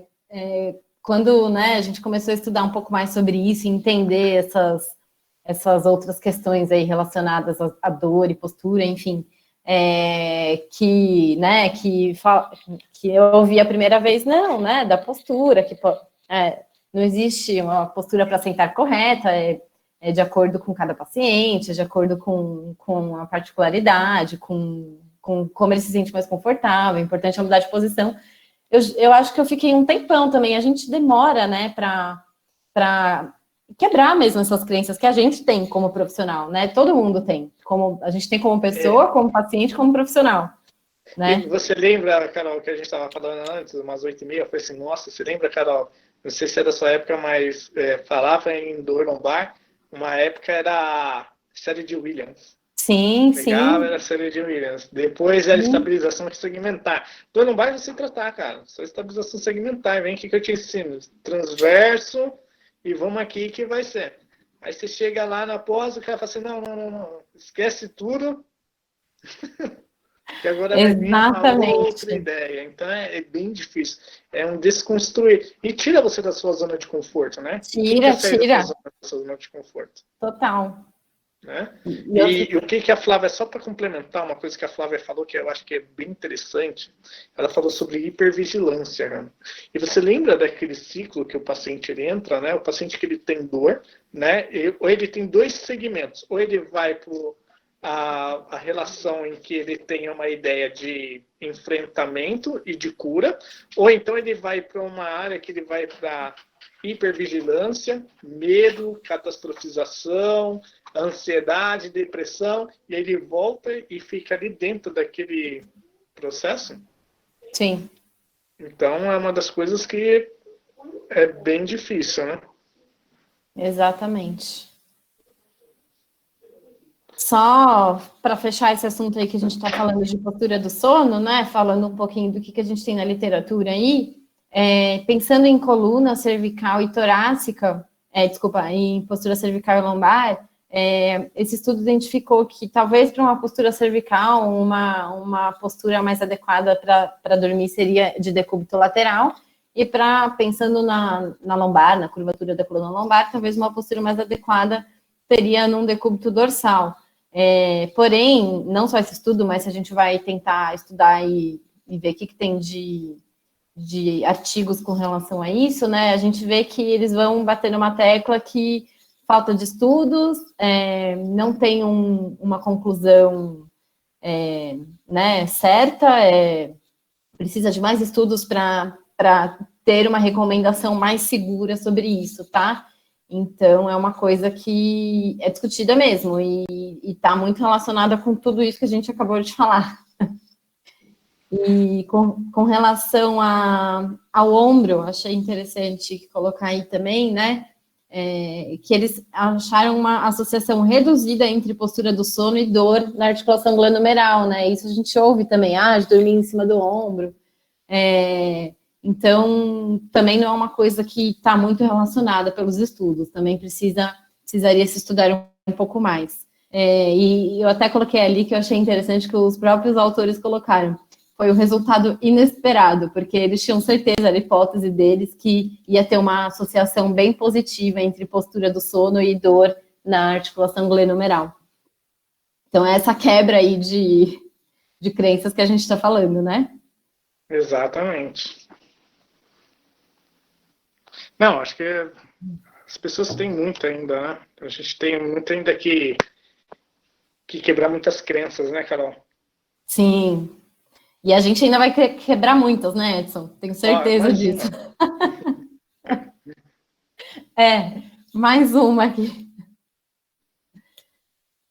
Então, esse trabalho foi feito por um grupo de pesquisadores, né, Carol, do Rio de Janeiro, com o Ney, com o professor Ney, que eles influenciaram, eles queriam saber se o uso de smartphone estava diretamente relacionado com as dores cervicais. Não é isso, Carol? Exatamente. Eles até, né, surgiu esse nome aí, esse text neck aí, né? Que seria essa dor de cervical relacionada ao uso dos celulares, dos smartphones, né?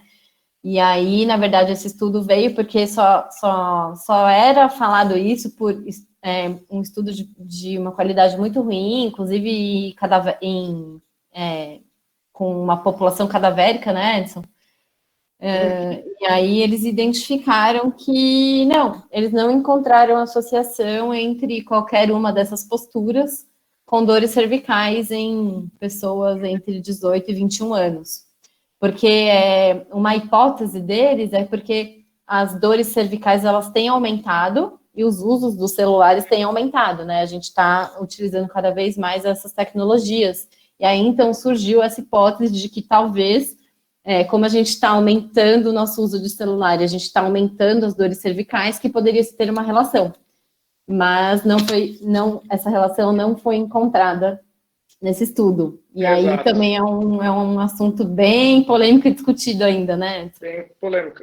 Porque o que nós tínhamos antigamente era um trabalho, né, que foi feito com dados matemáticos, né? Que quanto mais você fretia a sua cabeça, isso, mais peso você fazia, né, do seu centro de gravidade da cabeça e, consequentemente, você aumentava a sobrecarga em cima das suas vértebras cervicais, e isso daí ia ocasionar mais desconforto e você teria dor.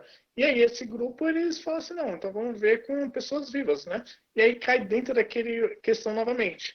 O ser humano, ele se adapta, né? E aí até esse trabalho foi bem legal, que depois eles fizeram até uma charge, né, que colocaram que antigamente, lá para a década de 70, as pessoas não tinham celular, mas eles liam o quê? Muito jornal, e eles ficavam muito tempo com a cabeça fletida, né, Carol?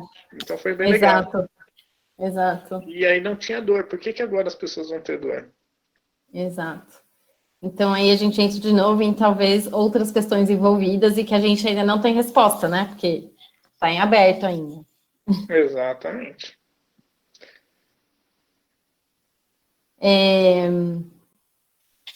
Então, pensando agora um pouquinho, né? Depois de todas essas informações que a gente falou um pouquinho, né? Quando devemos abordar, né? Por que abordar esses pacientes? Então, acho que pensando sempre na funcionalidade do paciente, né? Isso a gente, como fisioterapeuta, a gente tem muito essa visão, né, Edson? De sempre priorizar e pensar sempre na funcionalidade dele. Então, o quanto aquela atividade, aquele movimento, aquela postura está sendo funcional para o meu paciente, né?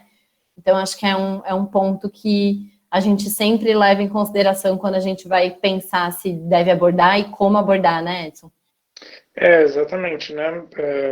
Então, assim, talvez, né, algumas pessoas devem falar assim, então nunca mais eu vou pensar em biomecânica, né, desse paciente. Não, calma, não é isso que a gente quer falar. A gente só está falando que talvez aquela ideia que nós tínhamos entre postura, né, e dor, ela não esteja tão vívida, né, como a gente tinha antigamente.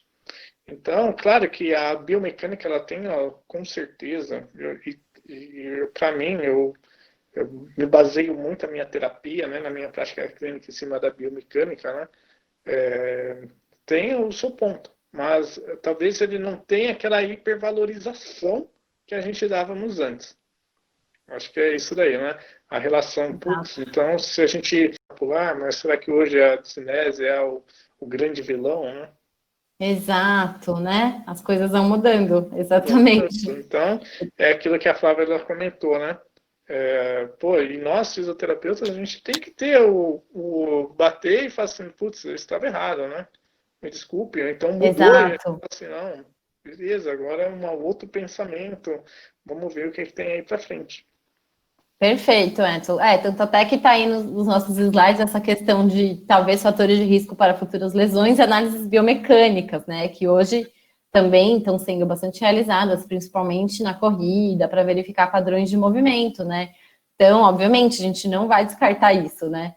Eu confesso que quando vou atender um paciente que às vezes eu só quero, por exemplo, estou atendendo uma senhorinha que o meu objetivo com ela é só manter a funcionalidade dela e a qualidade de vida. Mas aí ela vai fazer lá um agachamento e aí ela faz um valguinho de joelho, né? Um momento abdutor ali, o joelho dela entra. E eu confesso que eu ainda, né? A gente tem essa visão biomecânica, né? Não é isso que né, naquele momento está influenciando, mas eu vou corrigir o movimento. Então, a gente, como fisioterapeuta, a gente tem essa visão, né? Exato, e aí você falou assim, sobre a análise de biomecânica da corrida. Antigamente a gente ficava tão preocupado, não, inclina o tronco para frente, olha esse joelho, não, do centro de gravidade. E aí as pessoas iam para a corrida e não se desenvolviam, porque ela ficava tão hipervigilante com a postura correta, né, de correr, e aí ela não se desenvolvia. E por que as pessoas, a maioria, elas vão atrás, né, na análise de biomecânica, né? Uma porque elas querem desenvolver uma melhor performance, mas a melhor performance não está diretamente só relacionada com as alterações técnicas da corrida, né? Tá com alterações metabólicas, cardiovasculares, mitocondriais, tem várias outras relações fisiológicas que fazem o cara ele melhorar a corrida, né? Mais até mesmo do que a técnica de correr. Porque se você for ver a técnica de correr, tem gente que corre todo desengonçado e corre melhor do que as pessoas que têm buscando a perfeição para a corrida, né, Carol? Então não é ideal. E aí existiu um grande boom também aí de várias clínicas querendo vender análise de biomecânica, cara. E aí todo mundo tem dor no joelho, põe ele para andar, mas o cara não corre, ele só anda. Mas será que a dor dele está relacionada àquilo dali? Com a artrose do joelho dele? Né? Perfeito. E se ver bem, a artrose de joelho em corredores é pouco provável, só em corredores de elite. Sim, sim. Então eles queriam colocar todo mundo dentro de um pacote, mas sem uma forma mais de vender, né, de valorização do processo deles. Nada contra, né? Sim. Mas a gente tem que tomar cuidado que quando a gente vai avaliar, a gente saber o que a gente está querendo buscar. Então, hoje, quando eu vou ver um cara correndo em cima de uma esteira, eu estou procurando a cadência dele, se ele tem a absorção de impacto, né? Que isso daí é preditivo de lesão, se ele já teve uma lesão prévia, isso daí já tem. E quando ele me pergunta qual que é a melhor forma de correr, retropé, mediopé ou antipé? A minha pergunta é, como que você corre? Ah, no retropé, então é essa daí. Sim, isso também é bem discutido. É bem discutido. Mas é perfeito, né? Eu acho que é pensar nisso, né? Tudo bem, eu fiz ali uma avaliação com o meu paciente que eu identifiquei uma alteração biomecânica. Posso alterar? Posso, eu consigo, né? Mas talvez para aquele paciente, para aquela situação, né? O quanto que isso vai influenciar realmente né, em algum benefício para ele, né? Talvez eu só deixe ele mais hipervigilante, né? Talvez eu só cause ali pensamentos mais negativos nele, né? Então, acho que a gente estender os nossos pensamentos e avaliações e não esquecer de todas essas áreas que a gente está comentando, né? E uma outra questão, né, Carol? O quanto que a gente consegue mudar uma biomecânica de corrida de um paciente? Ah, sim. Né? Você, às vezes, até consegue amortecer ali.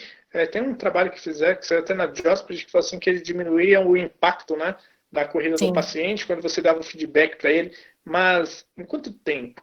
Sim. 5 quilômetros, 21, 42, será que eu consigo manter esse padrão de corrida, né, adaptado desse paciente? Então, uma das coisas assim que a gente tem que tomar cuidado. Por exemplo, eu tinha um paciente, esse cara, ele foi um cara assim que foi o exemplo para mim. E ele ia correr há 15 anos. E aí ele chegou na clínica com uma dor no joelho. Que depois de um mês ele começou a sentir desconforto.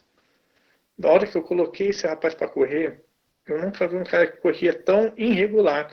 A pelve dele fazia um drop muito grande, né? E eu falei assim, nossa. E aí foi onde me deu esse start. Eu falei assim, putz, mas será que é isso que faz ele doer? Porque se fosse isso, ele já tinha ido essa dor há 15 anos atrás. Ele corre há 15 anos, né? Há 15 anos. Né? Então o corpo dele se adaptou a essa demanda. Sim. Se eu quiser trocar isso daí para ele, é uma nova demanda. Então a probabilidade dele se machucar é melhor. Exato. Então, são algumas coisas que às vezes a gente tem que tomar cuidado, né? O que a gente vai fazer? Claro que se a gente for pensar em um paciente de elite, né? Que está buscando a perfeição, mas aí já tem preparador, já tem performance, já tem uma estrutura de várias pessoas por trás dele que vai dar um suporte. Agora, para a maioria aqui, até no nosso caso, é mais amador, cara. Ele quer correr porque ele gosta, né? Então, às vezes, você vai fazer uma alteração dele que às vezes vai ser mais prejudicial do que benéfico. Então, tem que tomar um pouquinho de cuidado aí na hora que você vai tomar essa decisão, né? Exatamente. E eu gosto muito de dar ao paciente essa opção. Eu falo assim, tem essa opção e tem essa. A minha opinião é essa, né? Mas se você quiser essa, a gente vai também. Acho que dar essa opinião, acho que eu gosto. Eu gosto bastante de Perfeito, preferência do paciente, né, Edson? Faz parte do PBE. E aí, tá até aí, né, por último, preferências e queixas do paciente. Eu até estava comentando com o Edson que eu já ouvi isso de muitos pacientes, né, principalmente mulheres, que chega para tratar alguma coisa e aí, às vezes, acaba falando, nossa, doutora, mas o que eu posso fazer para melhorar a minha postura? Porque eu estou sentindo que eu estou ficando muito curvada, eu fico muito tempo no computador. Então, assim, ela não tem queixa nenhuma de dor, não é isso que ela está me falando, ela só está me falando que ela quer melhorar a postura dela, que ela quer se sentir, né, que ela quer abrir mais o peito dela, que ela quer trabalhar essa coisa de talvez melhorar a mobilidade, né?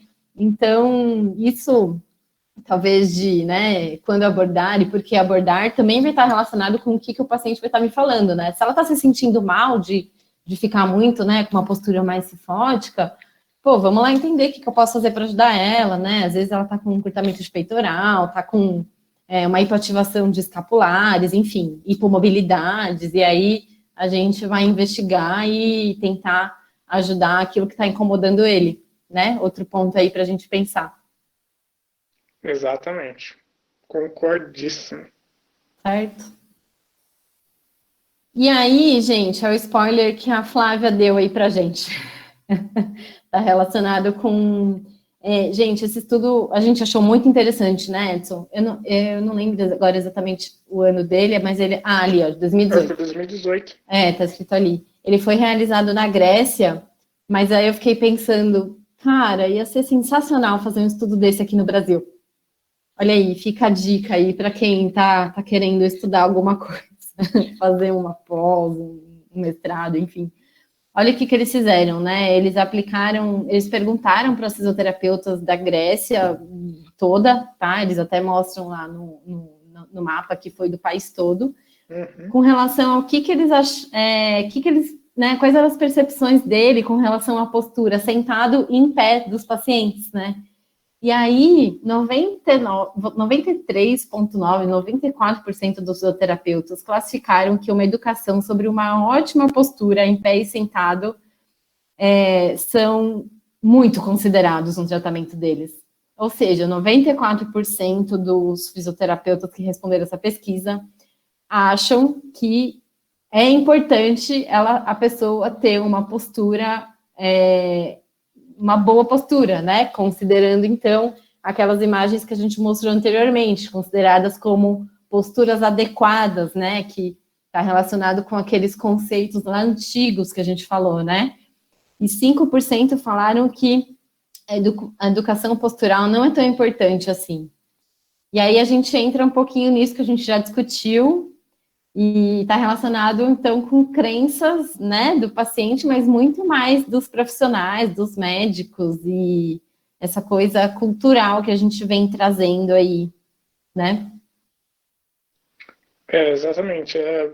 São coisas assim que, quando a gente traz, né, para a fisioterapia, né, o quanto que a gente está levando, que nem a Flávia comentou, de nocebo para os nossos pacientes, quanto que a gente está, que a gente diz, nocebando ele, deixando esse cara mais hipervigilante. Então, muitas das vezes, o fator limitante, né, desse paciente, ele está em nós mesmos. Né? Esse paciente, às vezes, ele não vai dar aquele start, porque nós mesmos já estamos limitando ele dele, a gente só está retroalimentando essa criança. Então, acredito que se fizer um aqui no Brasil, a nossa ideia, né, de geral, eu acho que estaria muito próximo da Grécia também aí. Também opinião. Acho. Essa é a minha hipótese. E aí, né, a gente já comentou sobre isso, gente, mas então, pensando, né, numa visão mais atual, talvez não tenha uma postura considerada ideal, né, mas sim, a gente sabe que qualquer posição mantida por muito tempo, sem interrupção, pode gerar algum desconforto, algum tipo de dor, né? Então, a gente sabe que, né, pensando mais nessa questão aí das posturas que a gente está falando, assim que ocorra troca delas, né, durante os períodos de tempo, e movimento, né, atividade física. A gente sabe que, principalmente pensando com relação a pacientes com dores crônicas e prevenção de inúmeras dores e patologias, a gente sabe que hoje é considerado, assim, primordial, né, na vida das pessoas. Exatamente. Então, eu acho que é isso daí mesmo, né? A nossa visão é que não existe a postura ideal, e sim é aquela que o seu paciente se sinta mais confortável, que ele vai diminuir o seu gasto energético, né? E que ele vai ter uma vida boa. Acho que esse daí é o ponto, né, Carol? Não sei a sua opinião. Sim, não, exato. Aquilo que eu já falei, né? Pensando na funcionalidade, qualidade de vida, preferência do paciente, né? Educar ele, nos educar, né? Tanto até que a última parte aí é o avanço da ciência, novos estudos, né? Porque a gente está falando o que está acontecendo agora, né, Edson? Inclusive, da dor lombar, isso muda, sei lá, a cada mês, talvez, né? A cada mês está surgindo um estudo novo e a gente vai se atualizando e entendendo os novos conceitos. Então, a gente até deixou aí essa frase porque essa área aí dos estudos da postura, vocês puderam ver que mudou bastante de quando começou para os dias de hoje. E eu tenho certeza que se a gente for falar sobre isso daqui 5 anos, a gente já vai falar outra coisa, né? Exatamente. Muda, né? A ciência vai mudando, né? É mutável. E a gente estar aberto às novas ideias é o que nos faz crescer. É o que nos faz crescer. Antigamente não, até uns 3, 4 anos atrás, a gente falava tanto do valgo dinâmico, né? E hoje a gente está mudando tanto essa ideia. Amém. É verdade? Amém. Glória a Deus. Glória a Deus, né, Flavinha?